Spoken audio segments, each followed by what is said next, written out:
I have very exciting news. I've decided to finally work on a new book. And when I'm done with that, I'm going to read another one.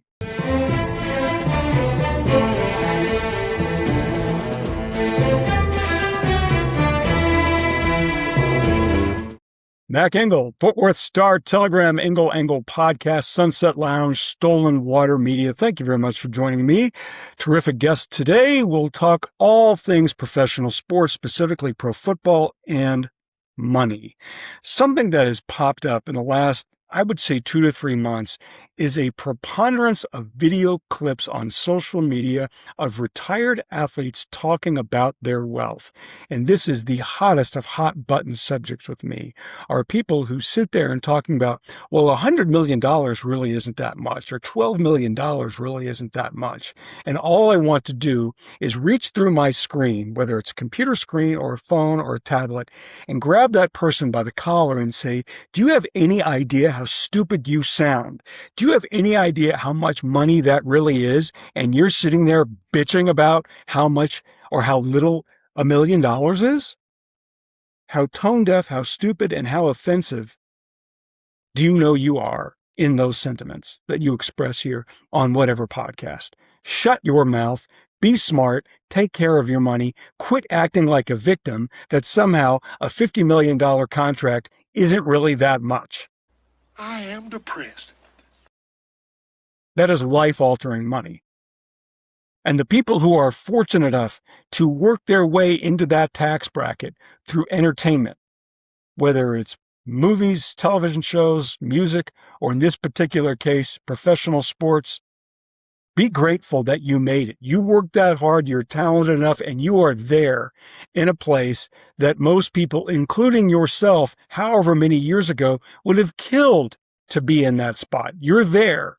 And somehow you're sitting there telling me that $10 to $12 million isn't that much? I got a middle finger for you.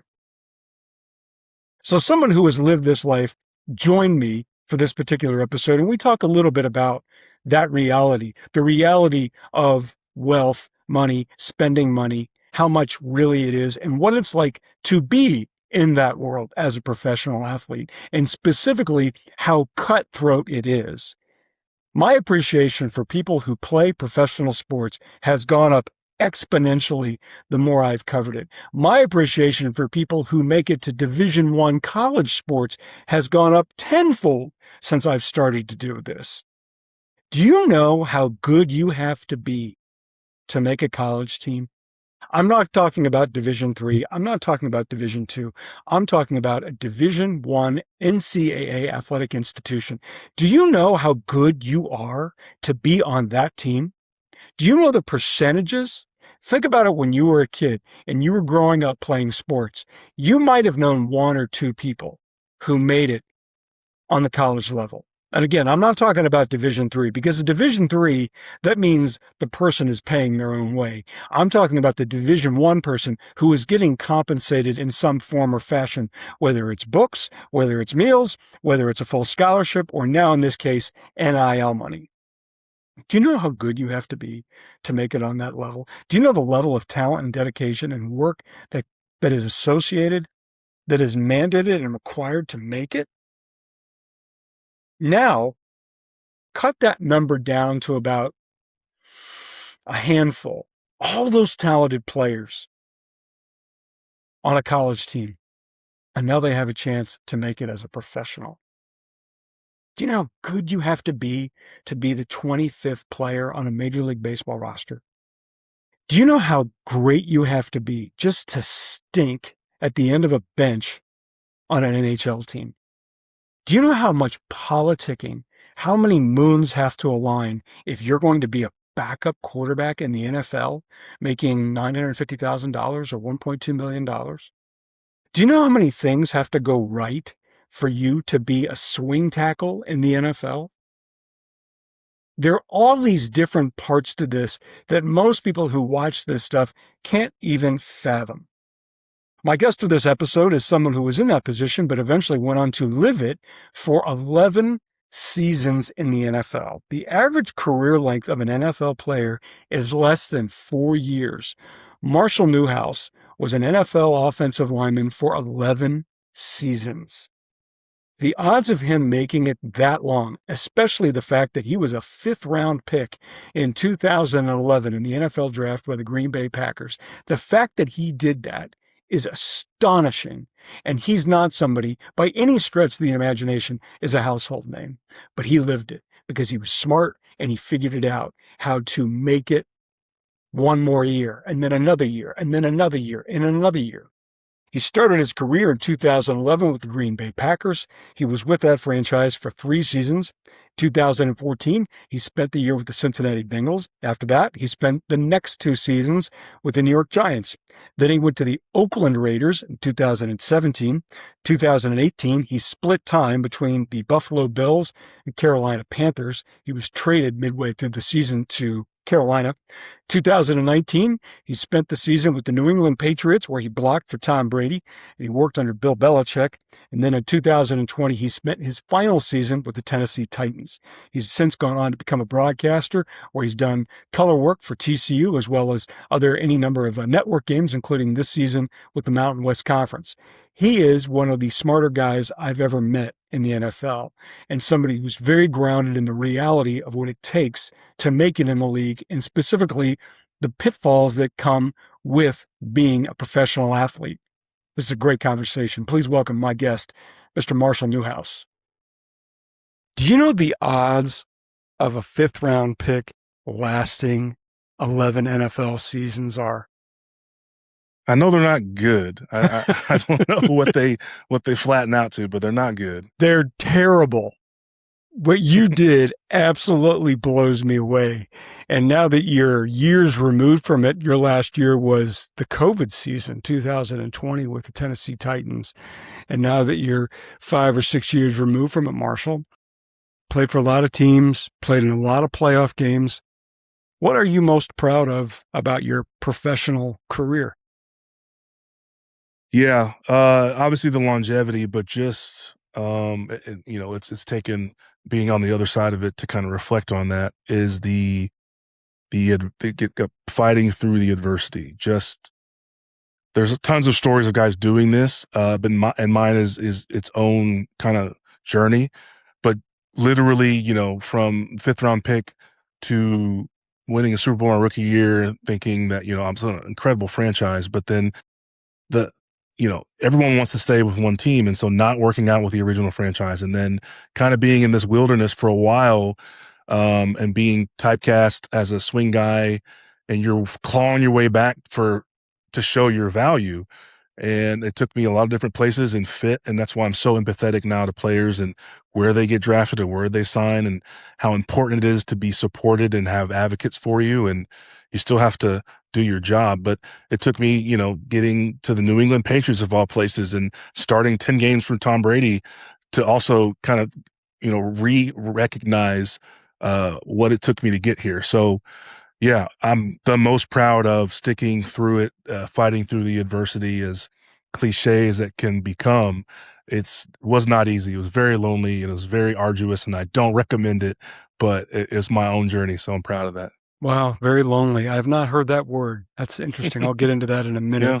So before we get into that, there was something, the reason I reached out to you, I've known you for a little while. I know you're a really bright guy, and you and I've talked, just casually about certain things, but there's one thing that has sort of organically happened here on social media in the last 60 or 90 days, and I'm seeing all these clips, podcast clips of prominent retired athletes, and they're talking about the money that they made during their careers, tens, 20, 30, 40, $100 million. And they're saying things like, it's not that much. And as someone who doesn't make anywhere near that tax bracket, I am flabbergasted at the tone deafness of those statements. You lived as a professional athlete for 11 seasons. You saw all of it. For 11 years. You saw all of it. So when you hear, as a guy who played that long, and you were not on the high end of the dollar food chain, you made good money, but you weren't, in that stratosphere.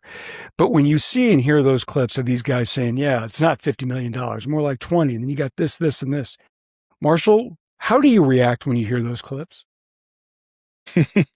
Oh man, it is funny a little bit, I like to find humor in things, because there was a moment in time where all people said about athletes was X amount go broke after this many years. And so Yep.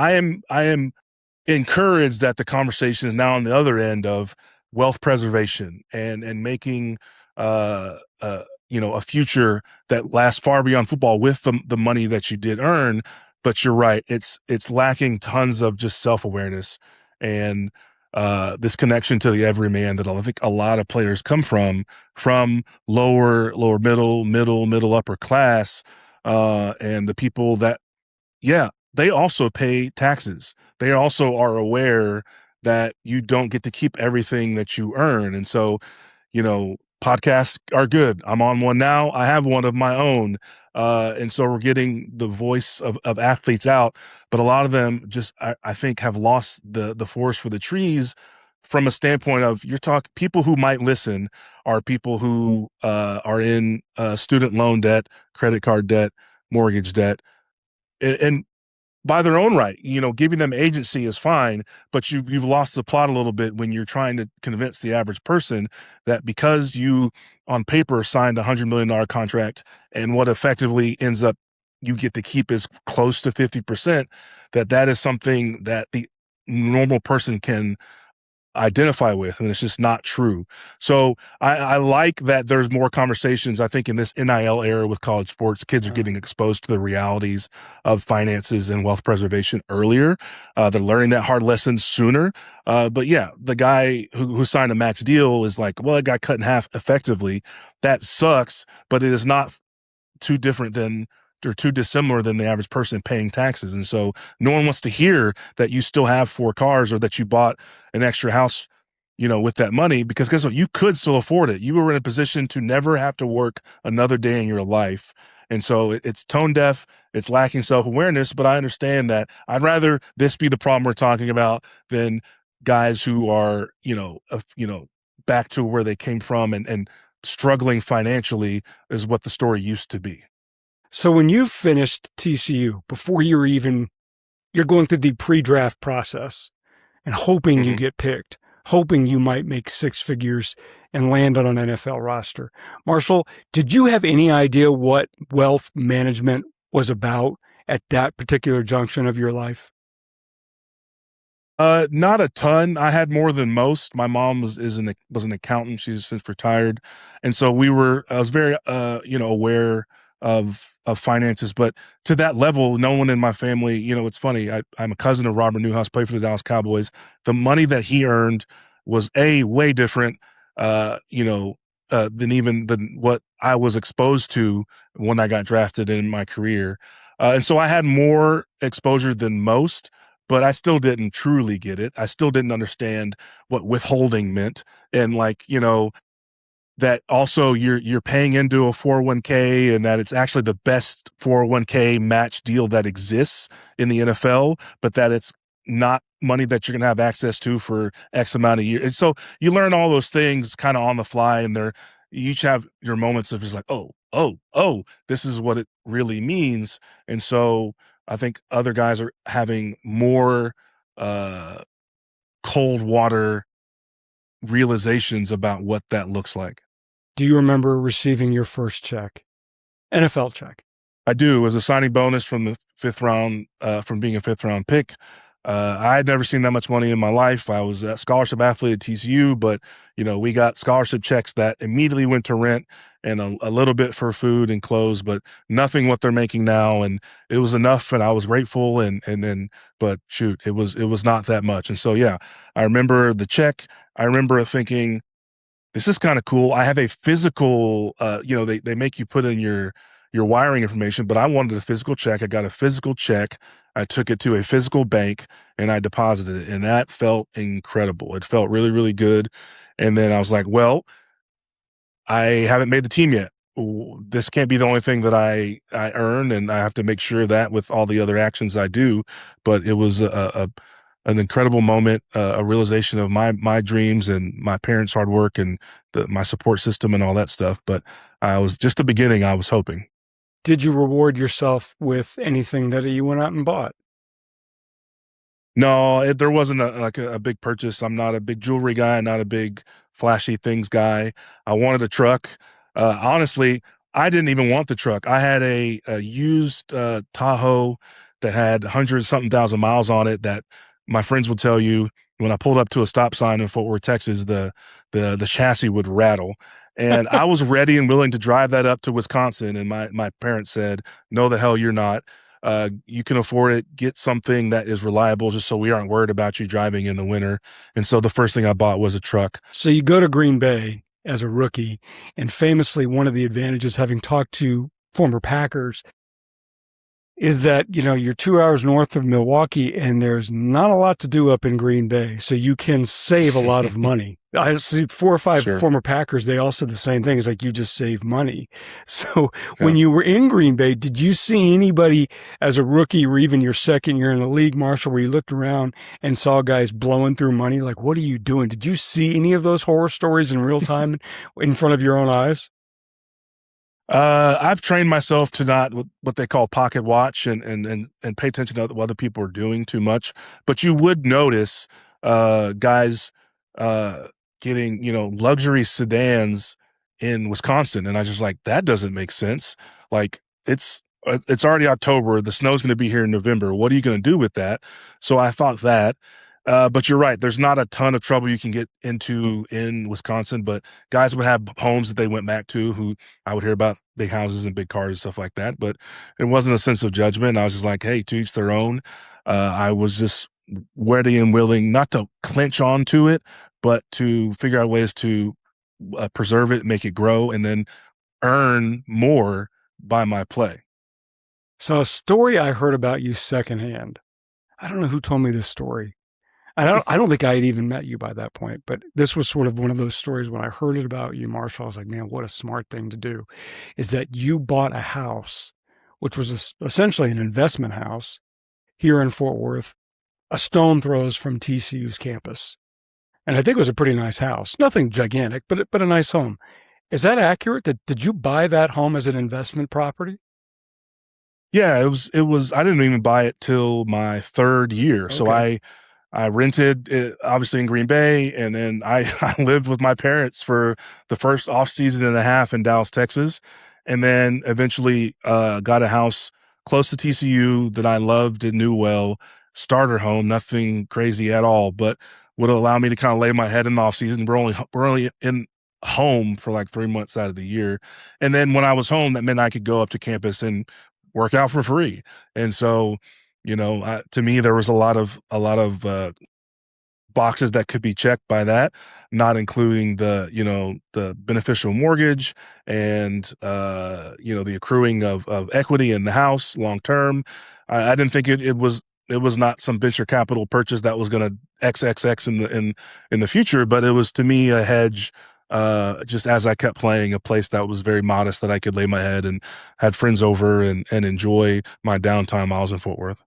Marshall, who taught you? Because I've heard about programs that are in place in major college athletic departments. They've got programs in place to teach a kid, that the NFL Players Association has programs to work with players to protect themselves and to protect their wealth. Did you do those things, or was this trial and error and just your own intuition of how to exercise financial responsibility? It feels like I went to college such a long time ago. It's been 20 years since I was a freshman at TCU. There were just not programs that existed when I was there. There was one class in the summer with a professor named Bob Aiken about just kind of being a professional athlete, but it was very loose and there wasn't a whole lot of uh, immediately actionable things. I had the conservatism from a financial standpoint of my parents and just learning how to not blow it and just steward the money well. But then it took me being proactive. There were some NFL/NFLPA programming. I went to like a business entrepreneurial program in Ann Arbor at the school at Michigan, at the business school, the Ross Business School, for an off season. I went to another financial kind of program at the University of Miami put on by the NFLPA. So it was more of seeking knowledge and understanding what I had in front of me and what I could do with it. Now that you've got the benefit of hindsight 2020 vision, when you look back on that, your first and second year out of the league and you're with other young players who are making 6 figures, 7 figures, are they targets? Absolutely. I mean, there's no shortage of people who see young men and women who are athletes, either collegiately now with the money they're making, or who are on the track to be professionals. They are seen as marks. They are seen as marks in very, very subtle ways, and seen as marks as very, very like, hey, this is a big lick. If I get them intertwined in this investment scheme, I could empty their bank account. And so the subtle ways are maybe more insidious, just because, most average people would probably succumb to them if they were 21 years old or 20 years old with, 6 figures in their bank account. And so with a lot of the fame and glory and finances that come, there's never a shortage of people in America. That is America to its core, people willing to take advantage of those situations. And so, even now with the kind of Wild West that the NIL has been in college, there's levels of representation that don't even have a standard yet, that don't even have a governing body yet for agents and marketing managers and all this other stuff. And so a kid sees a percentage of what it costs to manage them. I put that in quotations, or advise them as an agent. And that number came out of the other person's head, not the player's head. Yes, there are people there who are willing to take advantage of the situation because these kids are even younger than they were had they been drafted.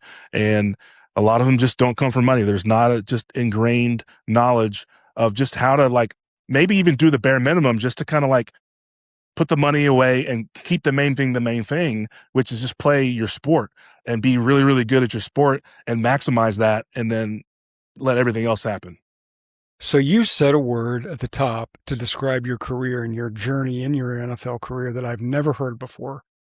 You said it was lonely. I've never heard that. Marshall, what was lonely about it? No, seriously, I've never heard that. What was lonely? What made it lonely? Yeah, I could just speak for myself. Once I got drafted by Green Bay, I was there on a 4-year contract, was hoping to, play well enough to earn an extension and stay there for as long as possible. I was with Aaron Rodgers. I was with Mike McCarthy. I was like, this is the place I want to be. I got a lottery ticket in that sense of already having won a Super Bowl and in a successful environment. That didn't work out. And then what came, and not that I knew it was coming, but what would happen over time was a chain of 1 and 2 year contracts, moving across the country, meeting entirely new teammates, coaches, staffs, multiple years where my things were in a pod container traveling on the back of a truck to a new place, getting traded in the middle of the season, getting cut after camp, having to rehab, and signing with a new team on a Wednesday, starting on a Sunday. All of these things. And I didn't have, I have a partner now, but I didn't have a partner then. And I don't think I could have, honestly. I wasn't ready. And it was just such an extreme way to live. And so it was very lonely. There's not many people who, as we talked about at the top of this, have a lot of sympathy for someone who's making a good amount of money. Yep. And then also who can also put themselves in my shoes of, I played here for a year, but the situation isn't right. I'm going to go test for agency again. I'm going to go to a new place across the country and have to earn my place again, and convince a coordinator and an offensive line coach that I'm valuable again, even though I played through all these injuries with the other team. This is a new slate. They could care less about what I actually did. They care about kind of your performance on the field only, which I understand.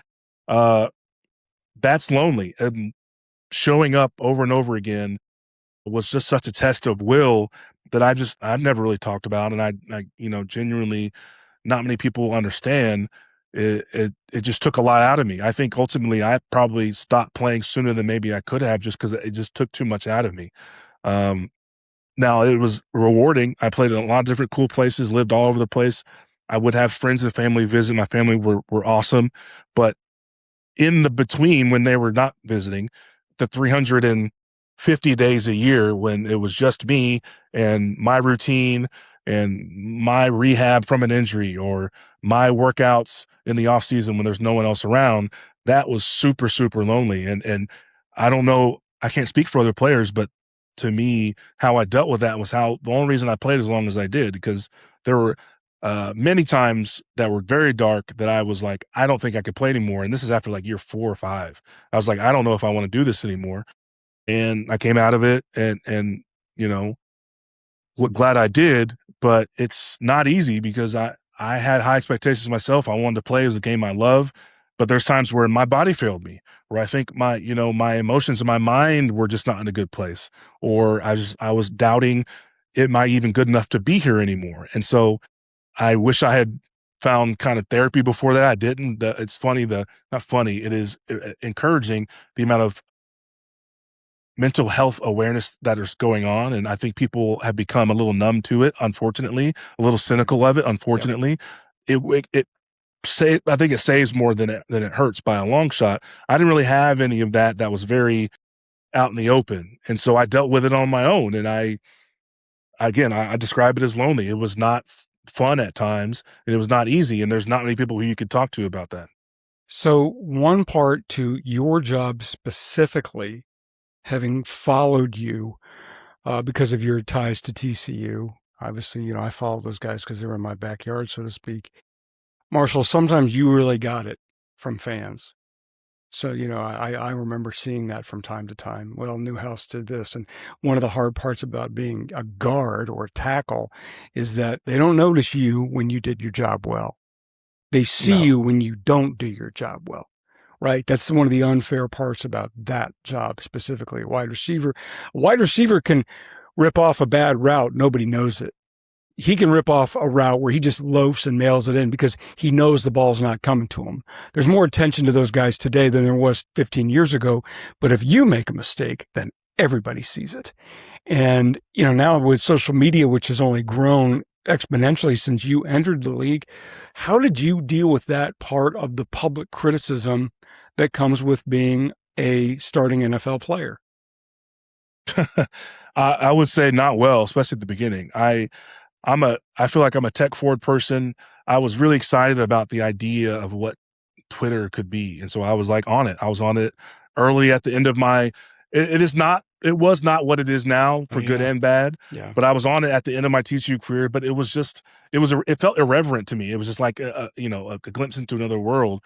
But then it got to the point where there was not enough of it being around, and there's kind of the old saying of don't read your news clippings, and I didn't adhere to that like I should have. But there was not a lot of understanding of like, hey, whether you played well, you think you played well, or you think you played poorly, it is not fulfilling to seek that validation online. And so I would see a lot of bad, and that always weighed heavier in my brain than any of the good. But what you're saying is true too, where even when I did play well and my coach gave me a good grade and I got a pat on the back from Aaron Rodgers, a Hall of Fame quarterback, the fans thought I stunk. And I was like, this doesn't match up. And it was affecting kind of my day-to-day happiness and fulfillment. And I deeply regret being so involved in social media that early on, but I just didn't know any better. But yeah, it was not great. And I think I hope to be a part of better discourse, specifically for offensive linemen and specifically for like, how people evaluate them and treat them in the public square. We sign up for a level of scrutiny and criticism, fine. But my expertise and my eye for the position, I hope helps people frame what they're seeing so that they don't pile on a young kid for no reason like I got piled on and not knowing what it might do to affect his mental state. I still think guys should just be away from it at as much as you can, but that's impossible. You never keep everyone away from it. But I do try to add context and be an advocate, basically being the version of an older guy that I didn't have, of just like letting them know what's real and what's not real, and what you did here, if they ask me, that needs tweaking but is not all bad, and what you did here that could be done even better. And I just, again, didn't have that, sought too much validation or too much criticism from people who didn't know me, didn't know anything about me, and got people who wished me harm on my body, said, I hope you tear this or I hope you do this. And I'm just like, not real. It was bullshit. And it was the people that don't have a sense of like humanity, at least in that moment, whether they're sports bettors or whatever. But I didn't know how to like just filter it or just avoid it. And so, yeah, that didn't help my mental health at all. And I deeply regret being exposed to it in that way. And if I had to do it all over again, I would just ignore it altogether. It affected me more than I really wish it did, for sure. Hello, it's Mike Reiner of Your Dark Companion here. Let me ask you, are you looking for something to fill the long dead air hours of your day? Well, join the Sunset Lounge DFW and Your Dark Companion on patreon.com, YouTube, and wherever you get your podcasts. Replace those sad, slow hours with sports, pop culture, music woven into interesting conversations. So step inside the green door, have a seat at the bar, and get in the groove with those shows and so very much more. You played for the Green Bay Packers, Cincinnati Bengals, New York Giants, Oakland Raiders, they're in Vegas now, Buffalo Bills, Carolina Panthers, New England Patriots, Tennessee Titans. We hear all the time in all sports, but for the sake of this discussion, we'll focus on professional football. That's a good organization. It's not a good organization. That's a good organization. It's an excellent organization. We hear this all the time. Played for all these different teams. There is a perception that some of these organizations are good and some are not. What is the difference between a good organization and a bad one? I would say a commitment to people, hiring good people, enough people, and the infrastructure surrounding those people, whether it's programs in-house, literal facilities, processes like literal standard operating procedures about how when a guy is drafted or signed, this is who he sees to help him reorient his life. And there's places that more or less do the bare minimum, and there's places that go above and beyond. And it's felt immediately. And I can imagine as a young player, I was alone, single, but a guy with a kid or a wife or family, they need that support immediately so they can get off on the right foot. And you would think, well, wait a minute. When you're talking about support, I want to make sure that we know what they're talking about. You're talking about this is where you want to buy a home. This is a good doctor. Everything from, if your wife's pregnant, here's the hotline to make sure you get an OBGYN who's available to you if you know that your husband's gone. To let's help you find a place to rent or buy. Let's help you find a place for your kids to go to school, and also let's get you oriented in the facility and how we do things as quickly as possible. And there's tons of little things that people don't know about. But that's what I mean. And you see that fall off really quickly between the good and bad organizations. And I think it has a ripple effect. I think you can't run a multi-billion-dollar operation. Obviously, the teams combined, it's multi-billion dollars, but each team is now worth, with the new sale of the Seahawks, each team is now worth another extra $1 billion.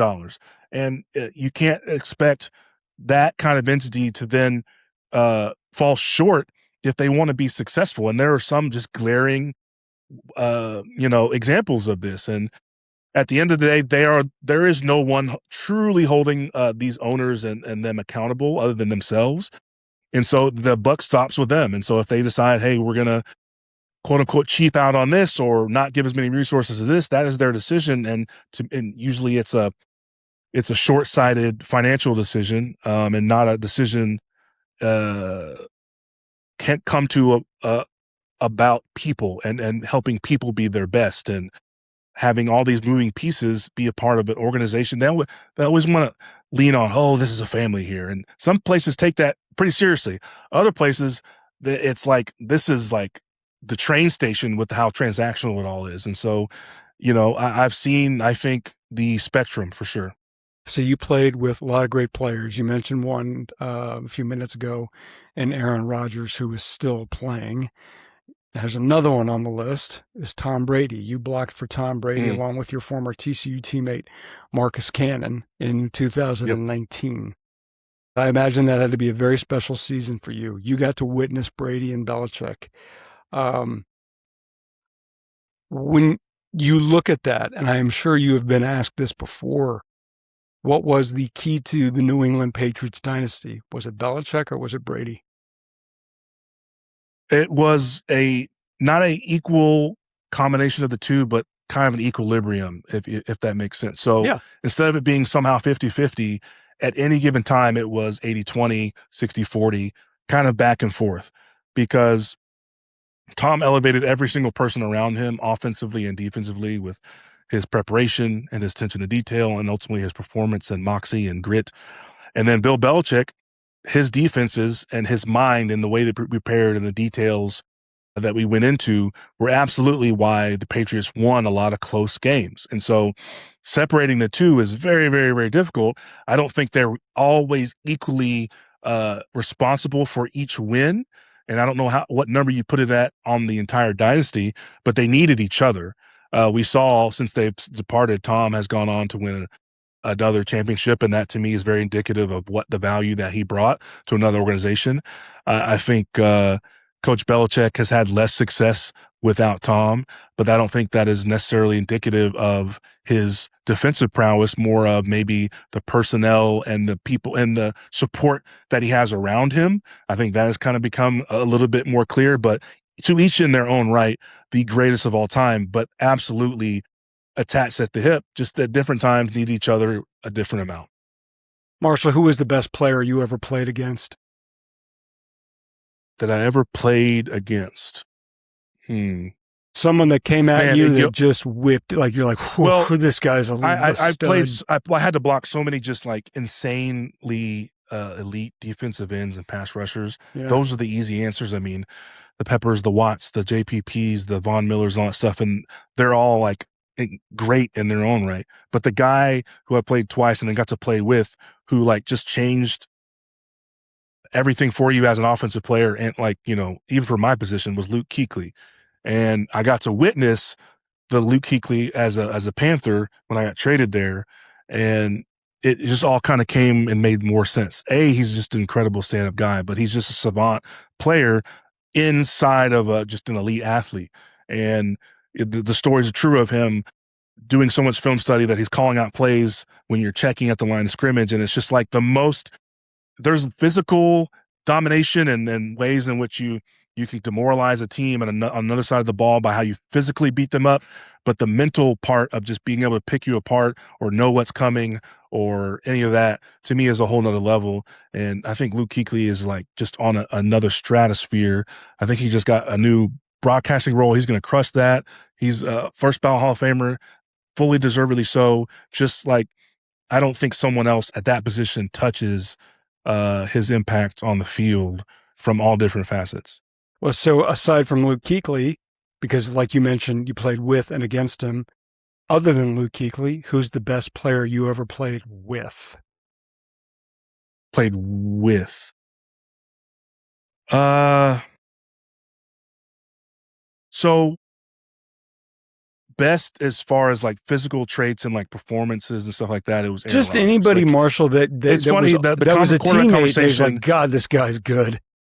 Yeah. Just, you know, and I think I hope he does more media when he retires, just from a football standpoint, because his mind is incredible. Like Tom Brady, preparation, mind, just determination, all that stuff. He is the greatest because that translated to championships with Bill Belichick. Aaron Rodgers was just the most gifted, and seeing it kind of play out on a day-to-day basis in practice and walk through and then in the games was like unlike anything I'd ever seen. And I was so young.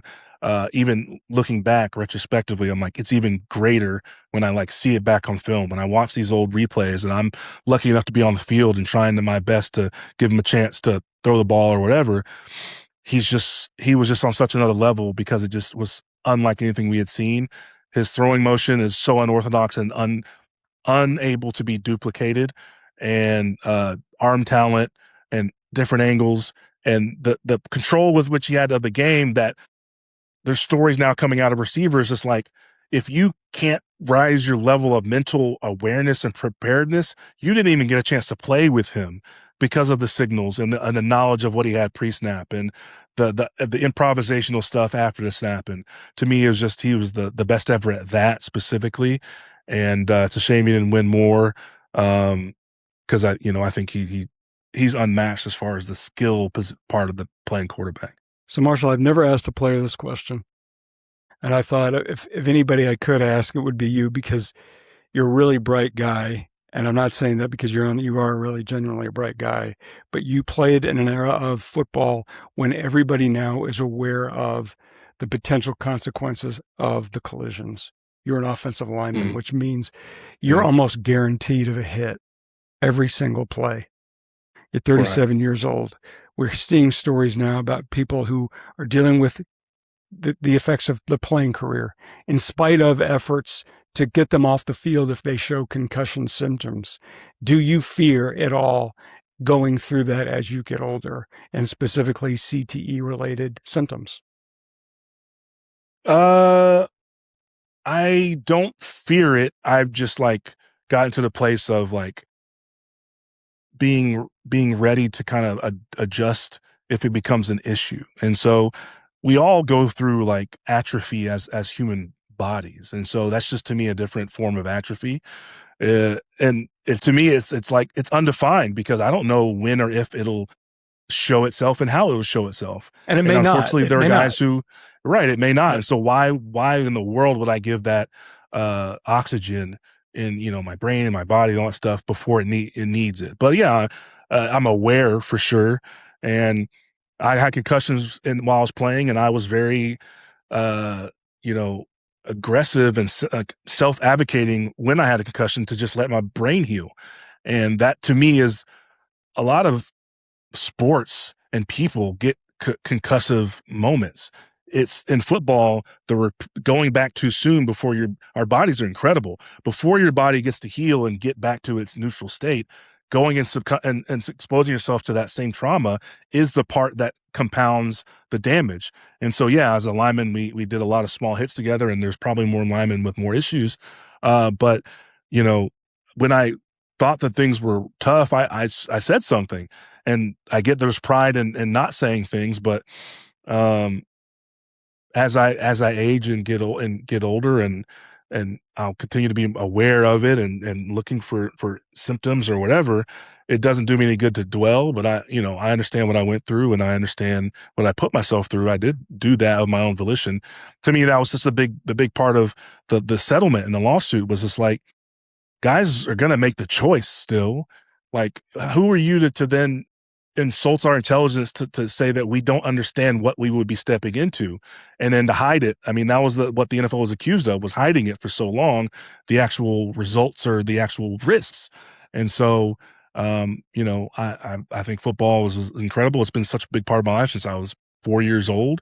And I hope it continues to be a part of my life. I'm calling games now in college, and I see a new young generation of guys who I'm excited to see them kind of grow the game and change the game as we hopefully make it safer and make it, more, practical in all those ways. But yeah, there's a reason why I wish I'd gotten more involved or was allowed to get more involved in the union representation to help advocate for more rights and more health benefits. We have a pretty good health benefits package. I think it could be much better. I think it could address more things for older players who sacrificed in the Gene Upshaw days and who really, literally got nothing for it. So it is just a reality. It'll impact how, if I have a son and they want to play football, the timelines and the ways in which we approach it for sure. But at the end of the day, it's I think a game that's still worthy of being around. It's just why would we not be open to adaptation and open to seeing what the newest science is and the newest studies are and the newest protective measures and at least talking about them. So I am aware. It is not, I'm doing everything I can for it to not become something that is dwelled on or front of mind all the time. I'm going to do my best to take care of my body. And then again, I hope to age gracefully. I don't, and whatever I'm called off this mortal coil, that's what it is. How do you see the media part today here as a member of it, calling games, talking about it, as opposed to when you were playing for the Titans, the Bengals, or the Packers, and you were on the side where everybody was criticizing you or your friends and your teammates? Yeah, I see it as, when I fully stepped into this, I'm fortunate enough to call some TCU games and as a color commentator. So that's its own role. There's a lot of different roles in media, and that's the one I enjoy and I'm going to continue to grow into. But if other opportunities call, I want to take advantage of where I'm at. But the thing that I have said to myself was, again, be a better steward of the people you talk about than the people that talked about you. And that doesn't mean soft pedaling. That doesn't mean lack of criticism. That means intentional contextual criticism and elevating how you talk about players and in the situations that you do talk about them. And so I think we can up the standard as a former player who's been in the arena, who's experienced all these things without, pulling punches. And so I'm trying my best to toe that line. It's an ever evolving thing. I'm learning as I go. But I was never opposed to criticism as a player. It was just times when it felt like, man, from people who were professionals. Fans is another thing. People on social media is another thing. From professionals, it felt like the people that were tasked and literally paid to what I thought be a certain level of objective they were spilling so much of their personal feelings into their criticism, especially when that criticism lacked context. And it created a picture and it created a narrative that I was just too naive and too young to ever combat. Not even saying I should have combated it, because like I said earlier, I wish I wasn't even exposed to it. But I am trying to be a better version of that, where not even in a self-righteous way, but just like bringing my own perspective, understanding that football is what makes football beautiful is that it is imperfect. It is an imperfect game played by imperfect people. And so every single play has something to correct or be talked about or highlighted or lowlighted. And so there's more and more opportunities that I think people don't see to highlight exceptional play that is not necessarily directly adjacent to the football, or exceptional thought processes from play callers and quarterbacks and every position that brings more color to the game without it feeling stuffy, without it feeling too overly analytical. I think there's just so much room for that still. And I just want to continue as I grow in this to raise the floor of what people come to expect from former players or anyone calling games or commenting about games. It doesn't do the game any good for everyone to have a hot take opinion for the sake of attention, because then at the end of the day, it's like if everything you eat is as sweet as like a candy bar, then nothing becomes special anymore.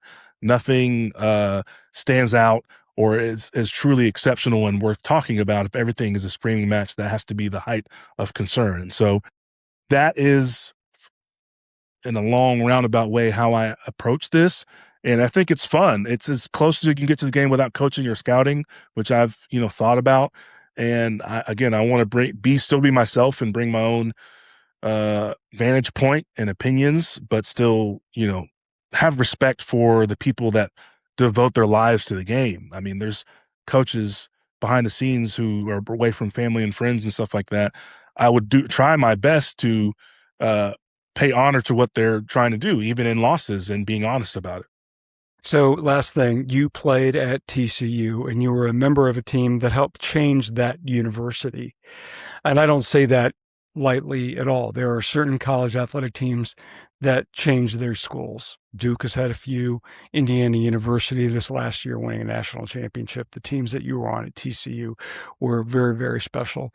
But college football has changed in ways that neither you nor I could have ever predicted back in 2008, 2009, 2010. Do you still like college football in spite of all these changes? Oh man, I love it. Do you really? I love it even more. And that's in spite of the people who I think don't have its best interests at heart. And so again, trying to raise my voice to be a better voice of advocacy for the game that I know and love. Because it's a business. It always has been a business, whether that's a business that has an open sign on the front door or a business that has no windows that no one gets to see behind the scenes. It's been a business. Yeah. And as more of it gets exposed and the kind of the crassness, the cravenness of the capitalistic nature of it is being exposed, fighting for what makes football, specifically college football, great, to me is a worthy cause. And so what does that look like? That just looks like, I'm covering the Mountain West this year, making as much to do about North Dakota State coming to the FCS or the FBS as possible, and highlighting people in Fargo, highlighting coaches and players who were in a quote G5 conference that people basically don't care about anymore, which is not true if you love college football, and that their games that they play and the programs that they're building and part of still matter, and just highlighting that as much as possible along with the play. And then my time adjacent to TCU with TCU Radio, continuing to advocate for both the school, the conference, and the state of the game as best I can. So I'm a little fish in a big pond, but I think it's worthy of the effort, and hopefully the earnestness of the people who care about college football wins out. Marshall, this was great. I did not anticipate stealing an hour of your time, but you were so good. Oh man, that's awesome. And I could go on and on about this. Thank you so much. This was terrific. My pleasure. I figured you'd be good at it. You exceeded all of my very high expectations. What's your first game of the season? Oh man, so this is kind of funny. This is just the business side. I get to call the TCU versus North Carolina game in Ireland. And not 7 days later, I am calling UNLV at Hawaii in Hawaii. So I will be, that's not even, you can't call that cross country. You can call that cross world. I will be on another, that's a lot of flying. Not hemisphere. I'll be on the other side of the world. Other side of the world. Yeah. So hey, will you get miles for that? I'm going to try. Yeah. I got to book all my travel for the whole season here in a little bit. So I hope I'll get some miles. That'll be nice. That's my first time in Hawaii too. So are you going to go in early and try to do something? I will be going in early. I don't know how much time we'll have to do, usually the day before. So that'll be our first production. So me and the team are going to try to get acquainted and work out all the kinks and all this other stuff. So I hope you get to do something. It's a neat place. Me too. No, seriously, I hope you enjoy that. That's a lot of flying. There's some big swings there. I'm just thinking about the jet lag going from one. I don't think there, there's a lot of people who like Kirk Herbstreit or other people who you can do jet lag from one coast of America to another. I don't know if I could talk to anyone who's understood jet lag from Europe to Hawaii in less than a week. So that'll be, I might be an experiment on that one. Yeah, right. You'll be a case study. You get to be a lab rat. Marshall, thanks a lot for your time. Thank you so much. If I can ever be of any help, you've got my number, but you've helped me out a lot here today. Thank you very much. My pleasure. Anytime. All right. See you, Marshall. See you. Yep.